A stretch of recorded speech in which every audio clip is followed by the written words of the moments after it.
California's Gold is produced in association with KCET Los Angeles and is seen statewide on California Public Television. This series is endorsed by the California Teachers Association, the California School Boards Association, and the California Library Association. California's Gold is provided to the PBS affiliates statewide through a grant from Wells Fargo Bank. Wells Fargo, coming through for Californians for over 140 years. It was the largest and the richest mine in the history of California. It was also the first mining venture in California and site of the first mining community. The largest, the richest, the first, yet very few of us even know its name or where it's located. That's why we're heading there right now as we continue our search together for California's gold.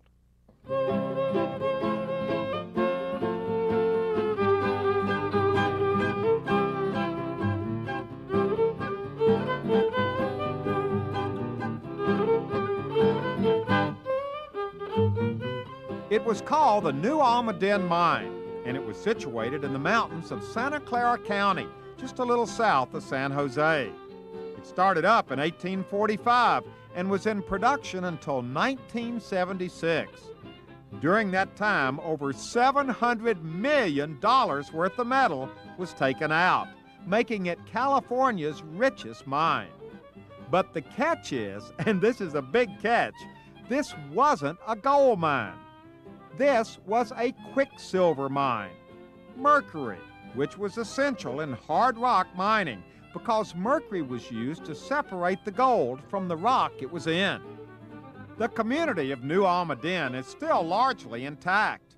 In fact, driving into town is like going back in time because all the old houses are on the register of National Historic Landmarks.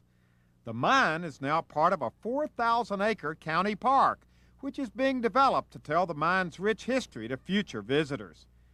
We spent the day in New Almaden and quickly discovered there's a lot of history here. Rather obscure history, but very interesting history.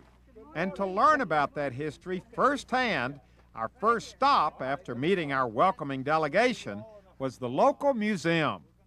It was a mercury mine, nicknamed Quicksilver. So it's a quicksilver mine where they found cinnabar and cook it, and you get mercury. And it was the largest mine in California, the largest mercury mine in all of North America. The largest mine in California. Correct. And it all came from this rock From right here. that cinnabar right there, correct. Now, how did they find out that cinnabar was here in New Almaden? How did that all get started? Well, the Indians were digging, in what they called caves, which we know now are tunnels, and they were using it for paint, and they were using it for paint on their faces. They were also using it as money, as transfer money, so that they could give somebody a piece of beautiful cinnabar, and then they would get feathers, and they would get pestles and whatever they needed, beads and stuff. Well, actually, we have a whole display of it over here. This is all cinnabar, right? Yes, every piece in here has some form of the red rock. Yeah, here's this rock, and for our viewers, they should know that this is heavy. Is that because it's got mercury in it? And mercury is a metal. Mm-hmm. Mercury is liquid metal, and so that's very, very heavy. Here's a nice piece of what they call a potato. That's a potato ore, because it is so filled with cinnabar. It's a beautiful piece of potato ore. Now, how did they know? How did this whole thing get started? Well, the Indians were taking this, and they were at the Santa Clara Mission here in, right outside of San Jose, Santa Clara, and they were using this for paint. They were painting the walls of the mission. And this gentleman by the name of Andre Castillero came over from Mexico on his way to Sutter's Fort. In 1845. Mm-hmm. And he stopped off at the mission for an overnight, and the Indians brought him this cinnabar, and he was a mining engineer. Before he was drafted by the Army of Mexico. So he knew that there was more here than just paint for your face. Absolutely, absolutely. The other people who were out here were trying to do something with the cinnabar, but they could never make it work. And so Andre came out with the Indians, and this is his pot he took off of a whaler's ship. This was found in the creek down here, and this is how it works. He had 2 pots. The other pot is next door as a fish pond. But we built this bottom here so that you would put the ore inside the pot. Look at this. And burn and cook it? And you would cook the outside of it. You'd put the wood on the outside and cook the outside, and then you had water down below so that when you have the fumes coming off of cinnabar, you have mercury and sulfur. And the mercury fumes are condensed by the water, and then they become mercury, like the little vial of mercury. Okay, we got the little vial of mercury over here. Right here. And this was a crude way of getting the mercury out of the cinnabar by Yes. just cooking it and letting it fall down. It's called the form of a retort rather than a furnace, but it was a retort, and the wood was all around the outside, and sometimes, it leaked out between the 2 pots. But yes, very crude. Before they were using shotguns, trying to see if they could do something. What? They put the ore down in a shotgun and try to create some sort of mineral out of it. Yeah, but Castellero knew exactly what to do. Maybe we should talk for just a minute about the importance of mercury and what it was used for, what Quicksilver was used for, because that kind of sets up how important this mine really was. Well, 1845 now, we started with the mercury, and in 49 was the gold rush. Now, mercury is definitely used to amalgam gold. To amalgam gold. Amalgam. What they do is they have the gold that's in a rock, not the panning for gold, but the gold that's in a rock. That they're mining. That they're mining. They would crush it and put it into a pot of mercury. And then the gold gloms onto the mercury. Then they burn off the mercury, and at the bottom of the pot they have gold. So we call that an amalgam. And they use that to, so our mercury went immediately then up to the gold country in California. So in other words, the timing was perfect. Because they discovered mercury here in 1845 and discovered gold in 1848. Yes. And the mercury was ready to help them mine it. In 49, so that instead of the gold country having to go across in sailing ships to Spain to get the mercury, they just sent it up from here. Now we've come outside the museum. We're cutting right across the street. I guess there's no traffic here. Not much traffic in New Almaden. And Kitty has turned us over to Peggy, your specialty is this little, they call it the hacienda. The hacienda section of New Almaden, right. Okay, we're ready to listen. This is the downtown part. This is where the managers and the owners of the mines lived. It was down here, and the people who had important jobs. And the doctors, there was the Helping Hand Hall was here where they had presentations. The owners brought in entertainment, and they had libraries and schools. So this was a company town. This was a company town in about the middle of its existence. Which would have been late 1800s? 1870s and 80s and 90s, yes. Now, isn't all of this on the National Register of Historic Places? It certainly is. This whole town here is, and it's the H1 district for the Santa Clara County. I mean, it's first historic district in the county. So this is going to be preserved. Definitely. Now, Definitely look at this. Is this original? This is an adobe home built with local adobe that the people made from the mud and the natural resources that they found here, right here in town. And they made these, there's 4 adobe houses along here.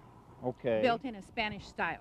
Now we're on something you wanted to tell me about. These are bricks that came around the Horn as ballast in ships. And when they would get the ship here, they would unload the brick and they would fill it back up with supplies back for the Europeans. And so they would use these bricks to pave. And these bricks, periodically you can find one that says Ireland and Scotland printed right in the bricks. So these are the original bricks Is this is the original way the whole town was laid out? Right, and this, the mine owners built this sidewalk so that the kids could walk all the way to school, and the school was down at the other end of town. Boy, look at this little house. These houses have been lovingly cared for and restored to look like they look. We have pictures of them as they looked in the older times, and the people worked very hard to bring them back to the original shape. Okay, here we are. This is the Casa Grande. This was the mine manager's home. He thought he was going to build it for a hotel to have guests stay in, but he liked it so much that he moved his family in. It never did serve as a hotel. The grounds were landscaped by McLaren, the same person that did the Golden Gate Park. There are exotic trees all over the grounds. It was all set up. It had a lagoon in the back that people came to, in the summertime, they came to relax on the luscious grounds and the lagoon. Now we have come to a truly historic spot, because in all the old pictures, this is where... You can look at the pictures there and see the whole setting where they brought the ore down from the hills, down on ore carts, through Deep Gulch, and into the furnaces all over those hills. So this whole area here was where the pictures are that show the reduction work. That's correct. They brought the ore from the hill, and this is where they cooked it. They cooked it here from 1845 until 1940. They cooked everything here. Now let's walk back down here, because this is, I think, one of the most interesting parts of the whole story. I asked you if mercury wasn't dangerous, you know, to work around it, to mine it. Yes. And you told me that it wasn't dangerous to mine it, to get it out of the earth. What was dangerous was to Cook it. cook it. Yes. The fumes. The fumes going from cinnabar to mercury, those fumes are dangerous. So the fumes that would have been created down here was what made people sick. That's right. So they could only work around those furnaces 1 day a month.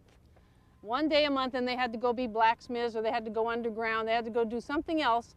And then another guy came to work the furnaces. And show us what happened to the fumes from the cooking cinnabar down here. Well, the mercury fumes. Well, actually, the mercury fumes became liquid mercury. But in those fumes were sulfur. And the sulfur went into town, made everybody in town choke and cry. So they built flues up the side of the hill, up to chimneys. There's one chimney there. There was another chimney that fell down just a few years ago. And the sulfur went up out into the atmosphere. So the sulfur fumes that made everybody sick, they funneled them up there so that the winds would carry them away Down from to where Los people Angeles. live, down to L.A. Yes, right. Well, this is amazing, because the average person who would drive by here today, you'd never know any of this was here. You never know that it was there. We've had to do 12 years of a study to make sure that there's nothing dangerous in this park. So now we're ready. You can see the work going on. Now we're ready to put our museum here, because the State Health Services says we're not toxic, that we can just clean up the tailings and we're in business. So we hope in 2 years we'll have a museum here. Okay, we have just finished our wild truck ride up the road here. Tell us where we are right now. You're in the upper regions of what they call Spanish Town or Mexican Camp. 1845, 1847, when they brought the Mexicans up, they lived all over. This is one level of it, and they spread out and built houses all through here. St. Anthony's Catholic Church was here to our left. The cemetery was up on top, and the people built their houses everywhere in here. There was at least one grocery store. Watch these rocks. Yeah, They're these all rocks are around here. outcroppings here. And beautiful poppies blowing. This is a gorgeous poppy site in the springtime. We have cactus here that they planted. And then if you can see out in the distance, the Hidalgo Cemetery. It's got 12 cypress trees all lined up where they march through the cypress trees and into the cemetery to bury their dead. It's So called that's the the Hidalgo. old Spanish cemetery. Yeah, Hidalgo Cemetery. Now, Leonard, your relatives lived here. That's right. Tell us that story. Boy, they had a view too, didn't they? Yes. Well, they lived here for a number of years. On the Espinosa side, that they lived here for 4 generations, and on the Acevedo side, they lived here for 5 generations, and at least 15 are buried in that cemetery, which you can't see any longer on top of the hill. This was a rowdy place, as you could imagine. It's old. It was very old. It was a rowdy place, and when various activities such as stagecoach robberies or something that would happen that was against the law, there's a very good chance that the robber would come up here to hide. Ah. So there are very interesting stories here. There was a lot of action in a beautiful place. Beautiful place. You know what? There's nothing left up here, though, is there? I keep thinking these rocks were piled up here for some reason. Do you think it's just a coincidence that they're all stuck back up in here? Yes, they pushed them back out of the way. In 1930, the Army Corps of Engineers felt like this place needed to have a vocational school. So they came up and tore everything down. Oh, and then gosh. the Civilian Conservation Corps came up in 31 and used barracks, and so that's why nothing exists today. Well, now they're cactus. Yeah, down here. That shows people lived here, that they planted their cactus here.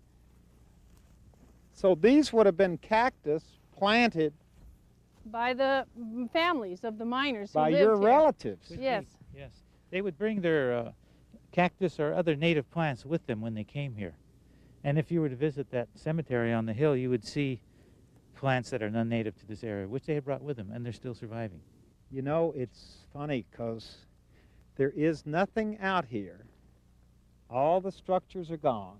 That's right. And yet you really do get a very strong sense of history here. That's right. Yeah, there's a strong sense of history.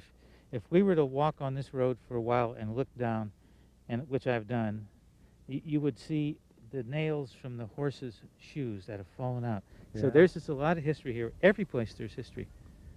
All right, now we've come just about, what, a half a mile from Spanish Town where we were? Uh-huh. And we stopped on our ever continuing journey because we found something that's still here in a pretty bad form, but it's still here. What was this? This was the school, English Town School, grades 1 to 8. It was its own school district. It had like 250 kids and about 5 teachers. They grades 1 through 8. This is the last wall standing. This piece that's right here was an addition to the original building. So this was the English Town School. They public. had one Was this in- a public school? Yes, they had, yes. It was their own public school. They had one in Spanish Town too, grades 1 to 4. Then the Mexican students would come over here from grades 5 to 8. What we're going to do is take off all of these walls that have collapsed and bury them and leave the platform, fix up this wall, and we've got another piece of wall to fix up with a plaque and pictures so people could see what this was. Well, we have just finished having a wonderful lunch here, and you showed me a picture of it. Look at this. This is English Town. Beautiful downtown English Town. And we are standing basically right here in what used to be English Town. English Town, correct. And this is basically all that's left of it here today. Just a couple of old buildings down here. Correct. That was one of the old mine houses. That was 1866. This barn was a 1940s coming from another mine, the Senator mine. Okay, so that was 1940. That was brought in here, yes. And up here, we're going to take a quick walk up here because this is another interesting part of the history of the new Almaden mine. Yes, this is the monument to the Civilian Conservation Corps of 1932 through 1941. So the CCC was here for almost a decade. Yes. So actually the CCC was here because the old buildings from Englishtown Some of them were still here, were some still of them. Some of them, right. So they had a ready-made camp. A ready-made camp rather than living in tents. These bricks are from the store. the original store. The original store. And the original store, the last two walls took a header during the 1989 earthquake. And the old store was... Right here where the bricks are. Ah, these are the bricks from the original general store. Right there in your picture. Yes. Yeah, yeah. Yes. And, So we really still we're have surrounded by it. At first you don't think there's much left, but if you Then look as you carefully... Yes. You can see the foundation. We're definitely going to put up a wall and a plaque to show the store, because it was the heartbeat. Up here is a old miner's shack on the right-hand side. Oh, look, there's a shack up here. And next to it, Now, wait a minute. How old is that? that shack is 1866. Really? And the cement on the left is 1940. Attached to it was the 1940s New Almaden Corporation, and they had their map desk in there. Okay, we have now... We're fighting the weeds here. You have now brought us, Kitty, to a place that's about, well, it's not even really a half a mile from Englishtown, is it? Right, right. This is the site of the Victoria Tunnel, the Victoria Shaft House, and the Powder House. The powder, there it is. There's Look at the Powder that. House. It was restored after the 89 earthquake to look exactly like it did in 1866 when it was built. All right, now what's the story on the powder house? Well, it housed the black powder from the early days of the mining. It has the walls inside are double walls with openings in between the walls, and they used to put donkey manure and horse manure in between. And what that did was that kept the powder house itself protected, and it kept the temperature the same. Wow, So that's now- a beautiful looking little Isn't building. that a beautiful building? Yeah. That's our powder. Then they kept the dynamite in there after a while. Look at this up here. It's like the way it's built. Now that's the same architecture as the store, and the store in the town. You know the store in Englishtown, And that's the door. and the wooden part of it was to keep it the same temperature. I Yeah. tell everybody it's a snow roof. With our ever increasing entourage here, we have now arrived at a very important place. We've been joined by Ranger Bill Phelan from the Santa Clara County Parks, because this is all a county park. But we've also been joined by Chuck Rich. And you have a claim to fame that no one else in this group has, right? Yeah. I went self-employed in this mine in about 1963. I bought my house out of this mine. I bought my truck out of it, and I bought a new car. And at that time, wages was about $100 a week. When we went self-employed, I was taking home $1,000 a week take-home pay Out of this, out of this mine. this mining, Mining Cinnabar. good old Cinnabar. This is the last remaining tunnel that's open on the hill. And I run the locomotive here most of the time. I made 42 trips a day in and out of this, hauling the ore out. 42 trips a day? Yes. Now, how do you mine Cinnabar? How would you get it out? We had pneumatic drills.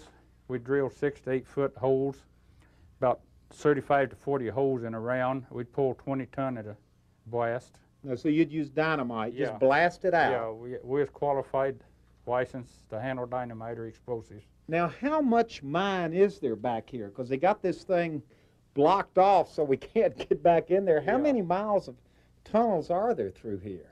Well, in the whole hillside or mountain is about 100 miles of tunnel. 100 miles? Yeah, 100 miles of tunnel. This tunnel goes back about 500-600 feet or maybe 1,000 feet.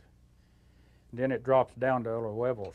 So it's all in these hills here? Well, it's just a honeycomb. Really? This whole hill is a honeycomb. Now, what is it about Cinnabar that gets in your blood? It's not gold. Yeah. I don't know really what to tell it is, other than it mining is a different experience. I enjoyed it. I liked it. I made good money at it. I guess the part that's interesting about it is drilling. When you used water through the drill to wash the drill rings out so it wouldn't hang the drill up. But when it was in cinnabar, the water would come out red. We called it bleeding, like you'd bleed, Really? you know, cut yourself and you'd bleed. So Now- we'd say it'd be bleeding. Now, would there be, now I've got a piece of it here, would it Yeah. just be up in there like that?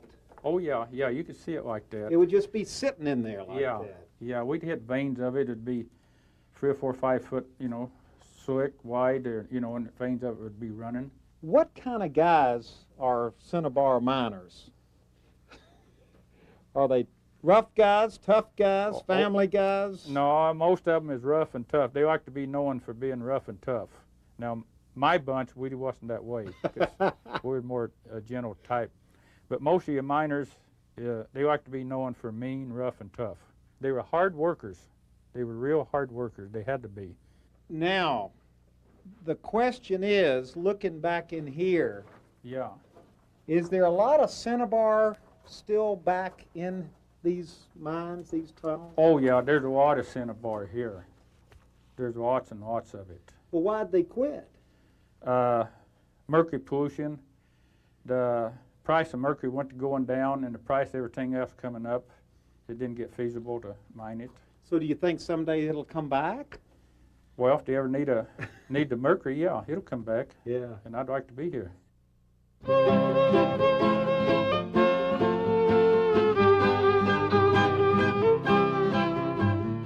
You know, it has to be one of the most obscure, but important and fascinating chapters in our state's mining history. The New Almaden Quicksilver Mine. The first, the largest, the richest mine ever in California. And even though it's mostly disappeared these days, thanks to some dedicated people in Santa Clara County, its legacy will be kept alive in the county park and in the museum. A Quicksilver legacy that's very much a part, both figuratively and literally, of California's gold.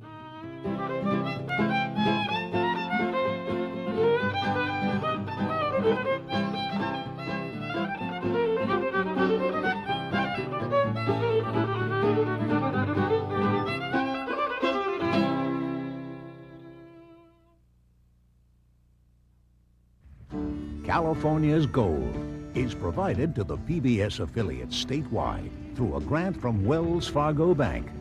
Wells Fargo, coming through for Californians for over 140 years. Hi, this is Huell Hauser, and if you enjoyed this particular episode of California's Gold about the New Almaden Quicksilver Mine and would like to see it again or share it with your family and friends, it's available on video cassette. And remember, with every tape sent out, we'll contribute $5 to the California State Library Foundation's Families for Literacy program. So just call 1-800-266-5727 and we'll send it to you right away.